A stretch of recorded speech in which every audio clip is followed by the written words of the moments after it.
Hey everyone, welcome back to my channel. So for today's video, I'll be making some Puerto Rican empanadillas, also known as pastelillos. I'll be stuffing mine with a delicious picadillo and I'll show you step by step how to make them. So let's get into it. And to start off this picadillo, I have here my pan. It is set over medium-high heat, that's about number 6. And I'm gonna add about a tablespoon of some extra virgin olive oil. I'm then going to saute about half of a chopped white onion.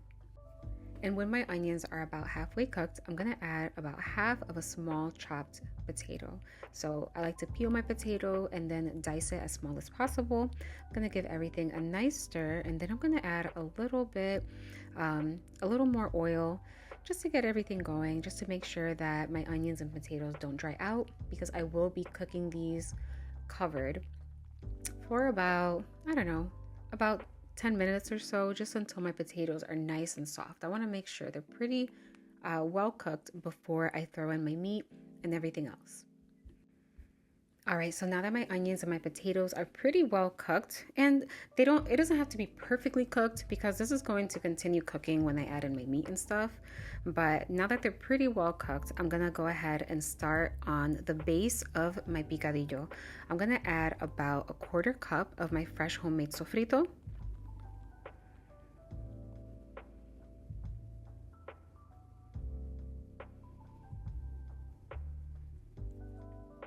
And then I'll add a bit of tomato sauce. Here I'm adding about 3 tablespoons.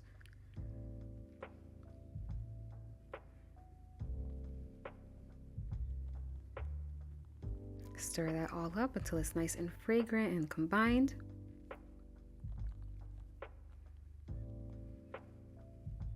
I'm then gonna add a bit of all-purpose seasoning. I'm using Goya adobo. And I'm gonna start by adding about half a teaspoon of this. I'm also gonna add about half a teaspoon of this Creole seasoning, but you can use any spices you want. You can also adjust how much spices you put. And then I'm gonna add a bit of some Goya sazon, actually the whole packet. And then a bit of ground black pepper.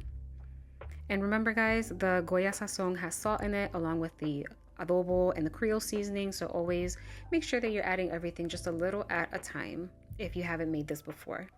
Then I'm gonna go in with a bit of oregano.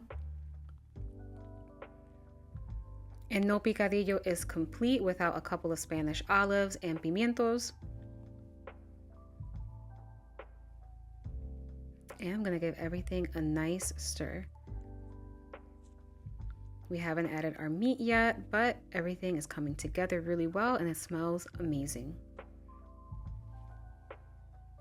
So for my picadillo, I'll be using this 90% lean ground turkey. I find this to be the perfect amount of leanness because it's not too dry, but feel free to use ground pork or even ground beef if you prefer.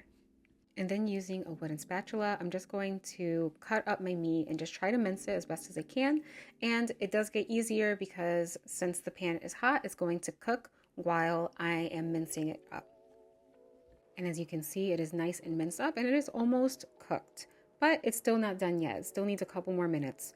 So the very last thing I'm going to add is about half a teaspoon of white sugar. This is going to give it a nice balance from all that savoriness and that acidity. And yeah, it just makes it taste really, really, really good. So I'm gonna mix that up really well and I'm going to continue cooking it covered for about 10 minutes on medium-low heat.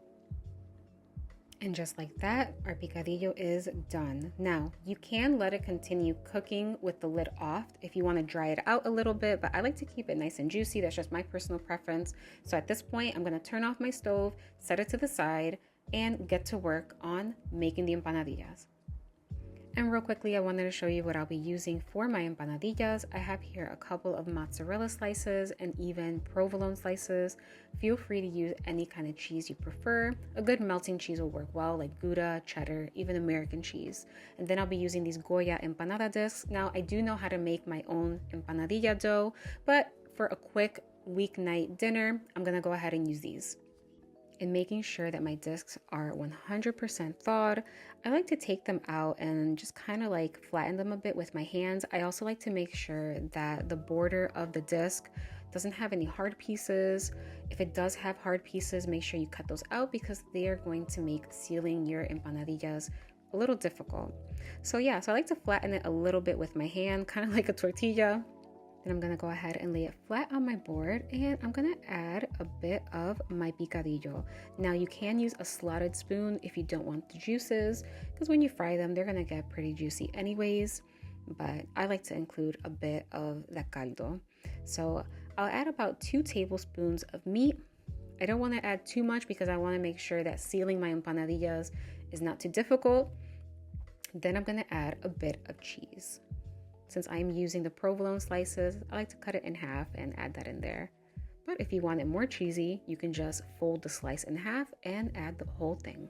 Then very carefully, I am going to fold these over, trying to make sure that none of the juices from the meat gets on the border or doesn't go on the edge of the empanadilla, because when the edge is a little wet, it makes sealing it completely a little difficult. So make sure you take your time, and then once it's nice and pressed together, I like to press it with my fingers. I then go in with a fork and seal it up. Now there's Puerto Ricans that like to call these pastelillos, the ones that you close with a fork, and then we'll typically call the really big ones where the edge is kind of braided, empanadillas. But to me, I'm the type of Puerto Rican that they're both the same thing. Which one are you? Do you call these pastelillos or empanadillas? Let me know in the comments.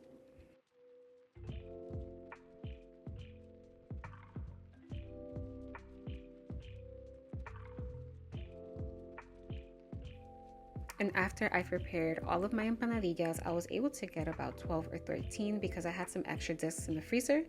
In a deep frying pan, I'm gonna go ahead and fry them on both sides. Now in my frying pan, I do like to add a generous amount of oil so that about 3/4 of the empanadilla is covered. I find that adding more oil or even deep frying them just ensures that the empanadilla doesn't open up while it's frying, because that's very frustrating. And it then takes about 2 minutes on each side to get nice and golden. So let's go ahead and fry these all up.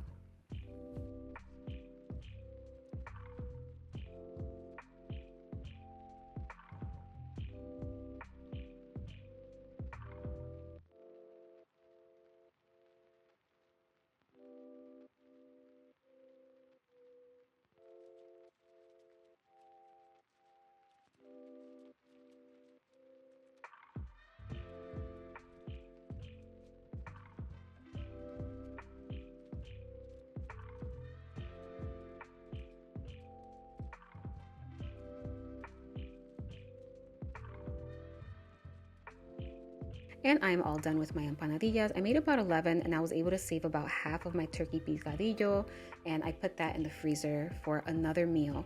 I did make, not shown, a couple of pizza empanadillas for my kids, and for those I just added a little pizza sauce, mozzarella, and some Italian spice, and I was good to go. And this is how the pizza ones look like. These are very simple. I feel like they didn't really need a tutorial, but they're really good and cheesy and my kids love them. So if you have a picky eater at home, you can go ahead and try these as well. And now for my ground turkey empanadillas. These came out so amazing. They're super delicious, cheesy, extremely flavorful. And I feel like that cheese, it balances out all of the savoriness in that picadillo. And I also love how the pastry created like little crispy air pockets. I love that. And by the way, these do freeze very nicely. So if you want to freeze them, you can. You simply reheat them by placing them in either a toaster oven or an air fryer on a low setting. And that is all for today's video on how I make my ground turkey empanadillas. Let me know in the comment section down below if you've enjoyed this recipe.